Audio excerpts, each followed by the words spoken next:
तीन अमीर घरों की बहुएं महंगी गाड़ियों में सब्जी मंडी पहुंची अपनी सास को लेने। लेकिन सास ने जैसे ही उन्हें देखा तुरंत सब्जियों से अपना चेहरा ढक लिया। उसे डर था कि कहीं पहचान ली गई तो उसकी बिक्री पर असर पड़ेगा। जैसे ही किसी ने मां कहकर पुकारा, सास घबरा गई, हाथ की सब्जियां फेंक दी और तिपहिया साइकिल पर बैठकर भागने लगी। मगर तीनों बहुओं ने उसे रोक लिया। सास ने बताया कि उसका पति यहीं रहता था, इसलिए वह रोज उसी का इंतजार करती है। बड़ी बहू ने उसे समझाया कि उस बेवफा आदमी का इंतजार छोड़ दे, क्योंकि वह 30 साल से गायब है और कभी कोई खबर तक नहीं दी। उस समय वह गर्भवती थी, लेकिन उसे खुद भी पता नहीं था। तीनों बच्चों को उसने अकेले ही पाला।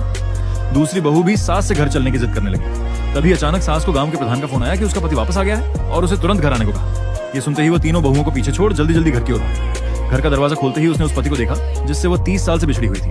असल में 30 साल पहले पति ने बाहर जाकर कारोबार करने की बात कही थी, घर की सारी जिम्मेदारी उसी को सौंप दी थी और वादा किया था कि लौटकर उसे अच्छी जिंदगी देगा। लेकिन जाते समय उसे यह नहीं पता था कि पत्नी गर्भवती है और वह औरत पूरे 30 साल उसका इंतजार करती रही। पति को दोबारा देखकर वो भावुक हो गई और उसे गले लगाने पड़ी, लेकिन पास खड़ी एक अनजान औरत ने उसे धक्का दे दिया और खुद को उस आदमी की पत्नी बताया। औरत ने गुस्से में विरोध किया, मगर पति ने ठंडेपन से कहा कि वह इस बार तलाक लेने ही आया है। तभी उसे समझ आया कि पति बाहर दूसरी शादी कर चुका है। उसने रोते हुए बताया कि उसने इस घर के लिए 30